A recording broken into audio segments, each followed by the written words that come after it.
Everyone, welcome back to this derivation series. और इस series के अंदर हम लोग क्लास 12 फिजिक्स के सारे डेरिवेशंस कवर कर रहे हैं धीरे धीरे। और रे ऑप्टिक्स चैप्टर के सारे डेरिवेशंस हमने ऑलरेडी कवर कर लिए। इलेक्ट्रोमैग्नेटिक वेव्स, इसमें दो तीन डेरिवेशंस थे, लास्ट सेशन में हम कवर कर चुके हैं। और अब इस सेशन में करेंगे हम लोग ऑल्टरनेटिंग करंट को स्टार्ट। ठीक है, तीन डेरिवेशन हम लोग करने वाले हैं। एक आरएमएस का डेरिवेशन, आरएमएस वैल्यू, दूसरा average value for full cycle, और तीसरा average value for half cycle. Basically दो ही डेरिवेशन है ये, average value for full cycle और हाफ साइकिल। एकदम सिमिलर डेरिवेशन से दोनों, ठीक है, उनको अलग अलग मत कंसीडर करना। एवरेज वैल्यू का एक हो चुका है, दूसरा हो चुका आरएमएस वैल्यू का। तो ये दो डेरिवेशन करेंगे हम इस सेशन के अंदर। बाकी ऑल्टरनेटिंग करंट के जो आगे के डेरिवेशंस होंगे वो करेंगे अगले सेशंस में। ठीक है, आते हैं इस सेशन पे, स्टार्ट करते हैं इसको। सबसे पहला डेरिवेशन करते हैं हम लोग बेसिक से एकदम, एवरेज वैल्यू। ठीक है, हम पहले इसको कर लेते हैं, average value for full cycle. और इसमें जितने भी मैथमेटिकल फॉर्मूलाज की जरूरत पड़ेगी उसको मैं तुम्हें साइड से लिखाता रहूंगा। जो भी बायो वाले बच्चे हैं या जिनको भी ट्रिग्नोमेट्री का ही नहीं पता, तो वो सिर्फ फॉर्मूला को रट लेना जितना मैं तुम्हें इस डेरिवेशन में बताऊंगा। ठीक है, उसके आगे पीछे नहीं सोचना कुछ ज्यादा। आओ जरा, average value for full cycle. पहले देखो फुल साइकिल किसकी, बोलोगे एसी सप्लाई की। ठीक है, तो हमारे पास एक एसी सप्लाई है। एसी सप्लाई जानते हो कैसे होती है, एक वेव की फॉर्म में। ये बनाई हम लोगों ने एसी सप्लाई।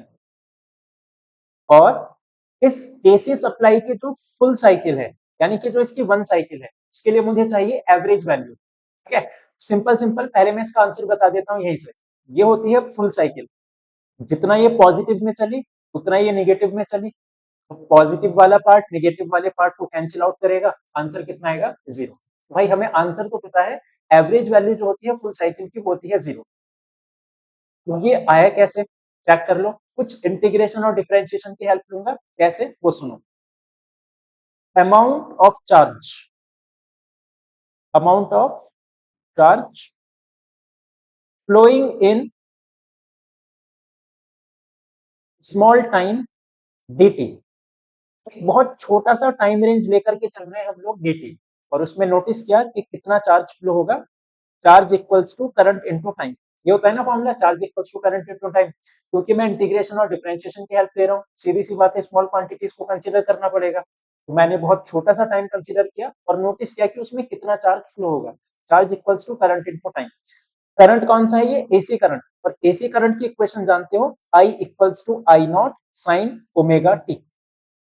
आई नॉट क्या है यहाँ पे, करंट की मैक्सिमम वैल्यू। तो अगर मेरे पास स्मॉल चार्ज है, मैं कंप्लीट चार्ज क्या नहीं निकाल सकता, बिल्कुल निकाल सकता हूँ।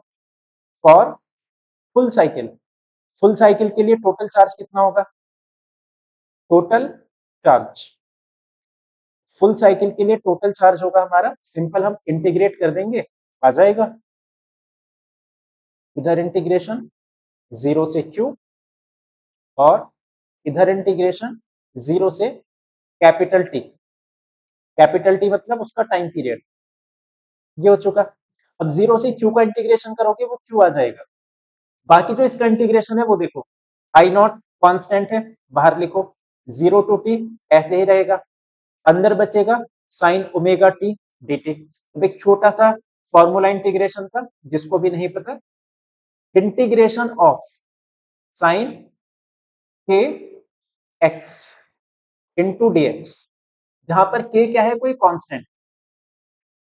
अगर तुम्हें साइन के एक्स का इंटीग्रेशन करना हो तो उसका फॉर्मूला होता है माइनस का कॉस के एक्स अपॉन के। और अगर तुम्हें इंटीग्रेशन करना हो कॉस का, उसका फॉर्मूला होता है साइन के एक्स अपॉन के। बात समझ आई, ठीक है। तो ये साइन का हमें इंटीग्रेशन करना था, तो ये हो जाएगा माइनस का कॉस ओमेगा टी, और अपॉन में आ जाएगा वापस से ओमेगा। ठीक है, और लिमिट्स लगी रहेगी जीरो से कैपिटल टी। लिमिट्स रखना जानते हो, टी की जगह पे एक बार अपर लिमिट, अच्छा पहले कांस्टेंट चीज है ना, मैं बाहर लिख रहा हूँ, माइनस बाहर लिख दो, ओमेगा बाहर लिख दो, बाकी लिमिट्स तो सिर्फ हम इसमें पुट करेंगे, कॉस ओमेगा टी, टाइम की ही तो लिमिट्स है, टाइम वाली टर्म को अंदर रोक लो, बाकी कांस्टेंट चीजें बाहर ले आओ, ले आए हम लोग बाहर माइनस और ओमेगा को, लिमिट्स को पुट करो, स्मॉल टी की जगह पे अपर लिमिट करो, क्या हो जाएगा, ओमेगा कैपिटल टी माइनस, अब की बार स्मॉल टी की जगह पे जीरो पुट करो, तो ये हो जाएगा cos zero, omega into zero zero हो जाएगा, ठीक है। ओमेगा इंटू टी, ओमेगा का फॉर्मूला याद है, 2 पाई अपॉन टी, ऐसे निकालते हो ना ओमेगा को, तो यहां से ओमेगा टी कितना हो जाएगा, 2 पाई, ये हो चुका तुम्हारा ओमेगा, ठीक। तो यहाँ ओमेगा टी की वैल्यू पुट कर दो 2 पाई, अब कॉस 2 पाई, 2 पाई का मतलब क्या है, 2 पाई का मतलब है कॉस 360, कॉस 360 की वैल्यू कितना होती है, वो होती है 1, कॉस जीरो की वैल्यू कितना होती है, वो भी होती है 1, ठीक है। 1 - 1 जीरो, कुछ जीरो हो जाएगा, कॉस की वैल्यू जिसको नहीं पता, जीरो से स्टार्ट करते हैं, cos zero 1, cos 90 zero, cos 180 -1, cos 270 again zero, cos 360 again 1, ठीक है। रेडियन में चेंज कर लेना इसको, 0 पाई/2, पाई, 3 पाई/2 और 2 पाई, ठीक है। देख रहे हो, मैं साथ साथ में सारी जितनी भी काम की चीजें हैं ना वो भी लिखाता चल रहा हूँ, तो सिर्फ हम डेरिवेशन नहीं कर रहे, हम लोग एकदम इसको जड़ से देख रहे हैं। क्या निकाल चुके तुम लोग, ये चार्ज, कौन सा चार्ज, जो एक साइकिल में फ्लो करेगा, भाई जब एक साइकिल का चार्ज आ चुका तो क्या तुम करंट नहीं निकाल सकते, average current for full cycle, current का formula charge upon time, charge कितना है जीरो, टाइम कितना है कैपिटल टी, आंसर कितना आ जाएगा जीरो, यही तो हमें चाहिए था, ये एवरेज वैल्यू जो है एसी साइकिल की, एसी की फुल साइकिल के लिए कितना आती है जीरो, सिंपल एकदम। नेक्स्ट अगर मैं डेरिवेशन की बात करूं, average value for half cycle, तो क्या हाफ साइकिल के लिए आंसर जीरो आएगा, सोच के बताओ, बोलोगे नहीं आएगा, क्यों, हाफ साइकिल को तो सिर्फ इतना होगी ना, इसको कैंसिल करने के लिए कोई था ही नहीं, अब की बार आंसर आएगा, तो डेरिवेशन तुम लोग ट्राई करोगे, बिल्कुल ट्राई करेंगे, तुम लोग करो इसको ट्राई, ठीक है। मैं बता देता हूँ चेंज क्या आएगा, पूरा डेरिवेशन कॉपी पेस्ट कर दो, छोटा सा चेंज आएगा, क्या चेंज आएगा, कैपिटल टी की जगह पे टाइम कितना आ जाएगा, कैपिटल टी अपॉन 2, जहां जहां पर तुमने कैपिटल टी लिखा है वहां पर लिख दो कैपिटल टी अपॉन में, ठीक है। और नोटिस करो कि कितना फाइनल आंसर आ रहा है, जल्दी से खुद से ट्राई करना है इसको पूरे डेरिवेशन, इतना मैं इसको जरा कॉपी पेस्ट कर दूं, ये हो चुका हमारा कॉपी,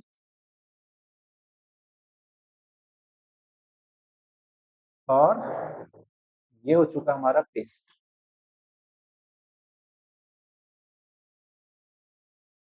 ये टेक्नोलॉजी तुम्हारे पास नहीं है, सॉरी, तुम्हें लिखना पड़ेगा फिर से,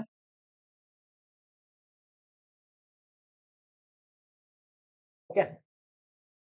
आओ, फुल साइकिल, और इसको वापस से करना है, जितना लिखने की प्रैक्टिस करोगे सेम चीज को बार बार, उतना वो चीजें स्ट्रांग होंगी, ये मत सोचना हाफ साइकिल का सेम ही तो है, कर लेंगे इसको, कर लेंगे कुछ नहीं होता, करो, वीडियो को पॉज करो और करो उसको, ठीक है।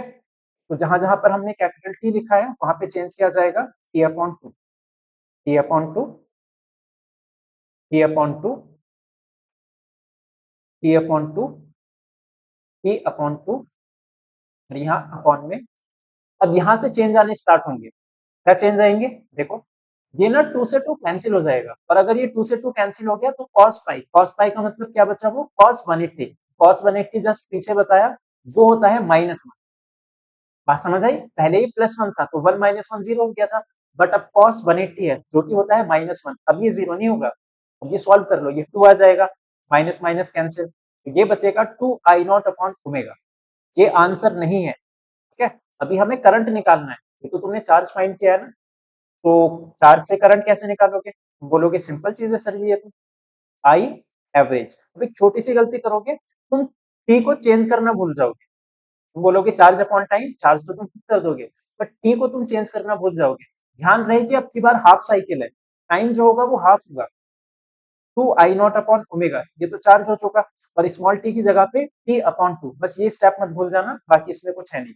ये 2 2 4 हो जाएगा, I0 ओमेगा इंटू टी नीचे रहेगा, ओमेगा इंटू टी हम लोग देख चुके क्या होता है, वो होता है 2 पाई, 2 से 2 कैंसिल, ये आ जाएगा हमारा आई एवरेज 2I0/पाई, और 2/पाई, पाई की वैल्यू को 3.14 रखो, 2 से डिवाइड करो, ये आ जाएगा 0.637 टाइम्स I0। ये आ चुकी average value for full cycle, sorry half cycle. दोनों डेरिवेशन क्लियर? ठीक है, इजी है ना एकदम। मैं साथ साथ सारी चीजें बता भी दी है साइड में, इंटीग्रेशन, डिफरेंशिएशन, कौन कैसे कहाँ पे क्या करना है। ठीक है, ओमेगा का फॉर्मूला भी बता दिया लोग, और क्या लोग, इतना बेसिक से बता रहा हूँ। तो ये हो चुका तुम्हारा एवरेज वैल्यू हाफ साइकिल के लिए और फुल साइकिल के लिए। अगर हम चले आरएमएस के लिए, तो आरएमएस की पहली डेफिनेशन समझना बहुत जरूरी है, क्योंकि एक बार डेफिनेशन समझ आ गई, पता चल जाएगा डेरिवेशन की स्टार्ट कहां से करना है। डेरिवेशन की स्टार्टिंग हो गई, फिर उसमें कुछ बचा नहीं सिवाय मैथ के। ठीक है, मैथ्स कैसे होगी उसके लिए फॉर्मूले फिर से लिखा दूंगा मैं, उनको रट लेना अगर नहीं याद तुम लोगों को। बाकी देखते हैं इसको जरा। पहले आरएमएस वैल्यू का मतलब समझो। का मतलब है, it is the value of direct current which produce same heating effect in a resistor as is produced by given AC when passed through same time। अरे सर जी, पूरा सर के ऊपर से गया, सर के ऊपर से गया, तो देखो जरा इसको मैं क्या समझाना चाह रहा हूँ, और ध्यान से सुनना बात को। ठीक है,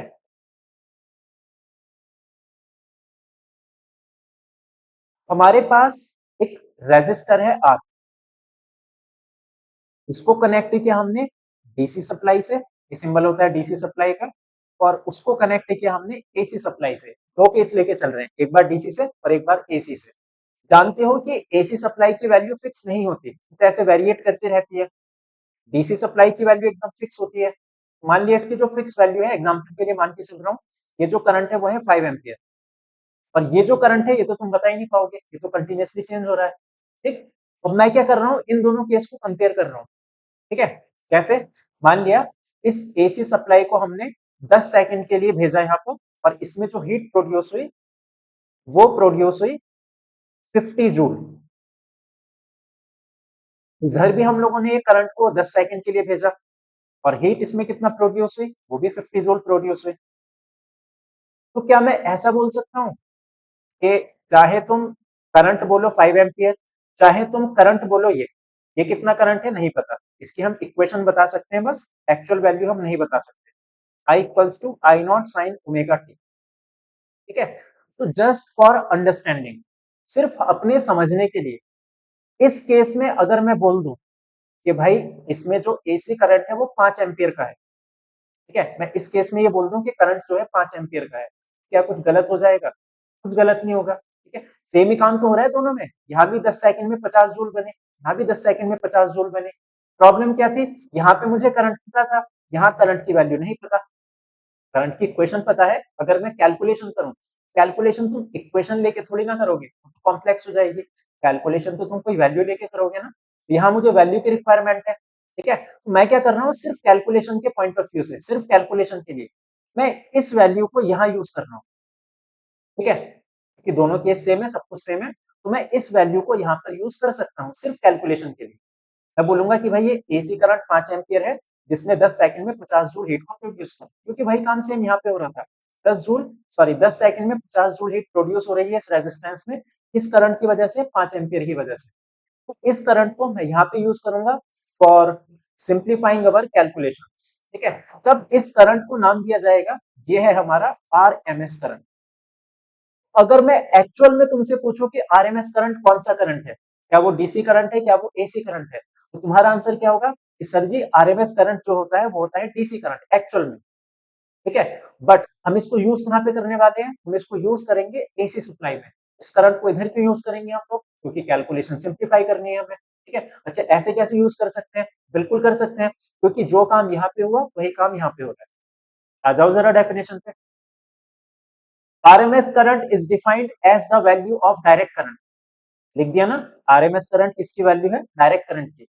विच produce the same heating effect in a resistor, जो कि एक रेजिस्टर में बिल्कुल सेम हीट बनाएगा as produce by given AC, जितना कि एक एसी सप्लाई हीट बनाए।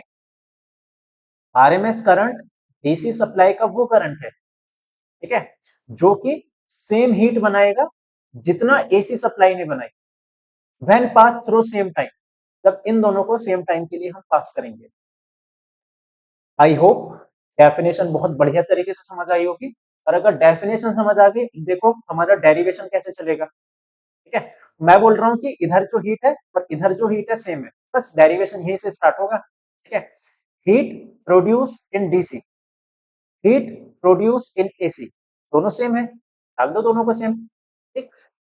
हीट का फॉर्मूला क्या होता है, आई स्क्वायर आर टी, एक साइकिल की बात कर रहा हूं तो कैपिटल टी यूज करेंगे, ठीक है।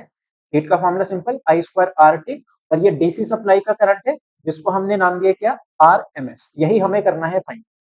क्या तुम एसी सप्लाई में हीट निकाल सकते हो इसी फॉर्मूले से, आई स्क्वायर आर टी, तुम बोलोगे नहीं निकाल सकते, क्यों, आई की वैल्यू ही नहीं पता हमें, ठीक है। तो यहाँ पे हम क्या यूज करेंगे, इंटीग्रेशन का, फिर से बहुत स्मॉल टाइम के लिए हीट फाइंड करो, एसी सप्लाई में हीट फाइंड करो, I square R D T, D T time के लिए हमने हीट फाइंड किया, एक साइकिल के लिए हीट कितना हो जाएगा, तुम बोलोगे इसका कर दो इंटीग्रेशन आई स्क्वायर आर डी, समझ आया ना सबको, ये समझ आया तो कमेंट्स में जरूर बताना, क्योंकि ये डेफिनेशन आधे लोगों को समझ नहीं आती, वो रट के चले जाते हैं। फिजिक्स में यार रटना नहीं है कुछ सिवाय फॉर्मूले वगैरह के, तो वो भी हम समझ रहे हैं कि आ कहाँ से रहे हैं। तो अगर समझ समझ के करोगे सारी चीजें, फिजिक्स कॉन्सेप्चुअल सब्जेक्ट है तो ज्यादा इजी लगेगा। सारी चीजें अगर रटने की कोशिश करोगे तो भाई रट सकते हो, बट उससे तुम्हारे हो सकता है मार्क्स भी आ जाए। बट बोर्ड में अगर कुछ क्वेश्चंस पूछे जाएं, ट्रिकी क्वेश्चन जो कि अब पूछे जा रहे हैं लास्ट 2-3 साल से, जो अजीब अजीब क्वेश्चन पूछे जा रहे हैं ना, ट्रिकी क्वेश्चन, बिना कॉन्सेप्ट समझे तो नहीं होंगे। यहाँ तक क्लियर हुआ सबको, ये कैपिटल टी को राइट साइड में लेके जीरो से T I square D T, I क्या है, एसी करंट, एसी करंट जानते हो, बिल्कुल जानते हैं, ठीक है, कितना होता है, I not sine omega T, I not sine omega T, square था तो स्क्वायर लगा दो, और आई नॉट का स्क्वायर तो कांस्टेंट है, इसको लिख लो बाहर। अब आ जाओ फिर से मैथमेटिकल पोर्शन पे, जितना रेलिवेंट है उतना ये मैथ्स वाला पोर्शन लर्न कर लेना, क्योंकि फॉर्मूले तो याद ही करने होते हैं हमें। साइन स्क्वायर थीटा, इधर लिख देता हूं मैं, नोट, पहला साइन स्क्वायर थीटा, ये होता है पहला, क्या एक ही फॉर्मूला यूज होगा ना यहाँ पे, sine square theta 1 - cos 2 theta upon 2, ठीक है। इसको रट लेना बैठ करके, हैंड टू हैंड रटो, बाद के लिए मत छोड़ा करो, कुछ कोई नई चीज आ जाए सोचो कि बाद में याद करेंगे, नहीं भाई, वीडियो पॉज करो, तुरंत याद करो, तुरंत कम से कम 5 से 6 बार लिखो बिना देखे, खुद याद हो जाएगा, ठीक है। आओ जरा लगाते हैं, साइन स्क्वायर थीटा, तो इसको क्या लिखेंगे, 1 - कॉस 2 थीटा, थीटा तो ये है ना, थीटा मतलब ये पूरा एंगल, और अपॉन में 2, अपॉन में और इनटू डी टी, को कर लो solve, I not square upon 2t, ये 2 कांस्टेंट है ना, इसको बाहर लिख दो, क्या प्रॉब्लम है। 1 का इंटीग्रेशन क्या होता है, बोलो फटाफट से, 1 का इंटीग्रेशन होता है t, लिख दो तो यहाँ पे, 1 का इंटीग्रेशन वही होता है जिसके रेस्पेक्ट में तुम कर रहे हो, मैं कर रहा हूँ t के रेस्पेक्ट में, अगर मैं x के रेस्पेक्ट में करता तो 1 का इंटीग्रेशन ऑफ x, तो मैं t के रेस्पेक्ट में कर रहा हूँ, इसको लिख दो t, cos थीटा, ठीक है। पीछे देखा हम लोगों ने cos का इंटीग्रेशन क्या होता है, साइन, सॉरी cos के एक्स या cos के टी, इसका इंटीग्रेशन क्या देखा पीछे, साइन, और नीचे जो भी कांस्टेंट टर्म है उसको लिख दो, 2 ओमेगा है ना कांस्टेंट, टाइम थोड़ी कांस्टेंट है, टाइम तो मूव करता रहता है, टू ओमेगा कांस्टेंट है उसको नीचे लिख दो, जस्ट अभी हमने पीछे देखा है इसका फॉर्मूला। अब क्या करोगे, लिमिट्स को पुट करोगे।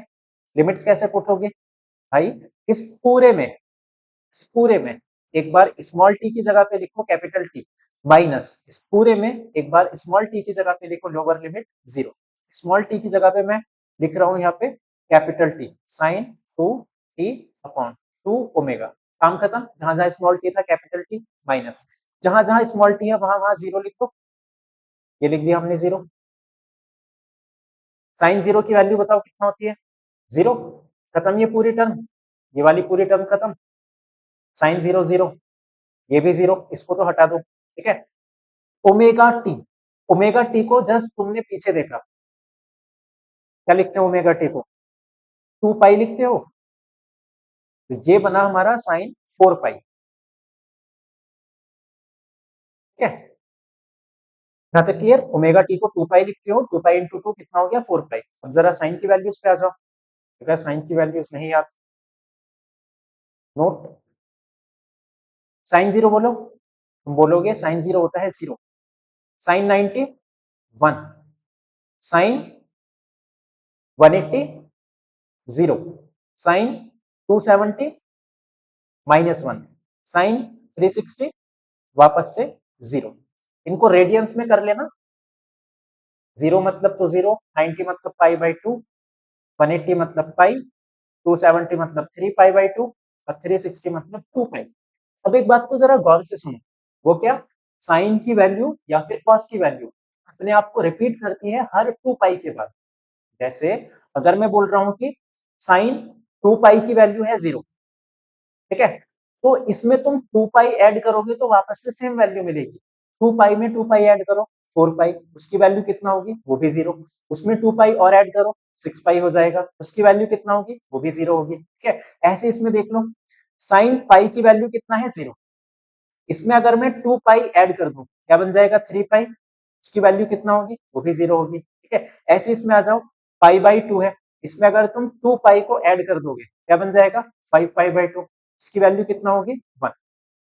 मतलब हर 2 पाई ऐड करने से वैल्यू पे कोई फर्क नहीं पड़ेगा, चाहे वो कॉस हो चाहे वो साइन। तो यहाँ पर नोटिस करो, साइन 2 पाई की वैल्यू मुझे याद थी 0, साइन 4 पाई की वैल्यू कितना होगी, तुम बोलोगे सर ये 0 होगी, क्यों, 2 पाई में वापस से 2 पाई अगर ऐड करोगे तो 4 पाई मिल जाएगा, और 2 पाई ऐड करने से वैल्यू पे कोई फर्क नहीं पड़ता। ये प्रॉपर्टी होती है साइन की और कॉस की। तो साइन 4 पाई हमारा 0 हो चुका, अंदर क्या बचेगा, सिर्फ बचेगा हमारे पास टी, तो टी से टी भी कैंसिल हो जाएगा। आई नॉट स्क्वायर अपॉन में 2। लेफ्ट साइड में बताओगे क्या चल रहा था, तो भूल चुके, दिखा देता हूँ क्या चल रहा है लेफ्ट साइड में। आई आर एम एस का स्क्वायर, क्या तुम्हें आई आर एम एस का स्क्वायर निकालना था, नहीं जी, हमें तो आई आर एम एस निकालना था। स्क्वायर को राइट साइड में ले जाओ, आई नॉट अपॉन रूट 2, और अगर रूट 2 की वैल्यू 1.414 पुट करोगे तो 1 डिवाइडेड बाई 1.414 यह आ जाएगा 0.707 टाइम्स आई।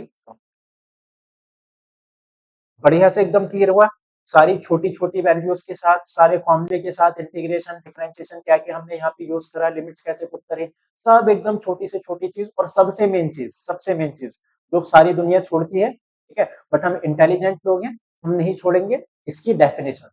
हो सकता है इसकी डेफिनेशन ही पूछ ली जाए, ठीक है, और अगर डेफिनेशन क्लियर है उसी से हमने ये स्टार्टिंग करी, और अगर स्टार्टिंग क्लियर है फिर तो इसके अंदर ये 2-4 फॉर्मूले लगे, खत्म डेरिवेशन, 2-4 बार प्रैक्टिस करना है इसको लिखने की। ठीक है, और ये आरएमएस के 2-3 नाम है, इनको याद कर लेना, RMS value, virtual value, effective value, तीनों नाम सेम। ठीक है, आई होप कि आप लोगों को ये दोनों तीनों डेरिवेशंस अच्छे से क्लियर हुए होंगे।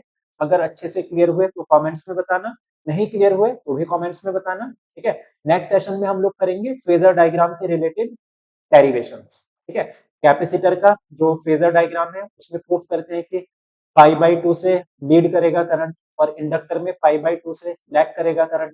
तो ये इसका जो डेरिवेशन है नेक्स्ट सेशन में हम लोग करेंगे। ठीक, तो मिलते हैं नेक्स्ट सेशन में, तब तक के लिए ऑल द बेस्ट।